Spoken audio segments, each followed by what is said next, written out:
కొంతమంది పిల్లలు ఉంటారు, తల్లిదండ్రులు వచ్చి అంటారు, అన్నయ్య వీడు బాగా చదువుకోవాలని, వీడు కడుపులో పడినప్పటి నుంచి ప్రార్థన చేశాను అన్నయ్య. 10వ తరగతి 2nd క్లాసులో పాస్ అయ్యాడు అన్నయ్య.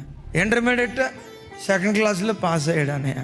ఎంసెట్ అయితే పాళెం వాళ్ళు ఉన్నాడు అన్నయ్య వీడు. అంటే ఎక్కడో 2-3 లక్షలు వచ్చినాయి. ఎంత ప్రార్థన చేసినా దేవుడు ఎందుకని లేదన్నయ్య.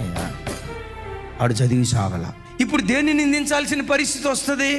నీ ప్రయత్నంలో లోపం లేకుండా నువ్వు చేయి. ఏ రంగంలోనైనా నువ్వు విజయాన్ని సాధించాలంటే నీ ప్రయత్నం నువ్వు చేయి. దేవుడు చేయాల్సిన కార్యం దేవుడు చేస్తాడు. నీ యుద్ధం నువ్వే చేయాలి, నీ పోరాటం నువ్వే పోరాడాలి.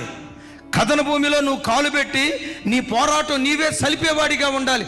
నీ ప్రయత్నంలో లోపం లేకుండా నువ్వు చేయాల్సిందంతా చేసి దేవుని మీద ఆధారపడు. నీ శక్తికి మించిన విజయాలు దేవుడు నీకు సమకూరుస్తాడు.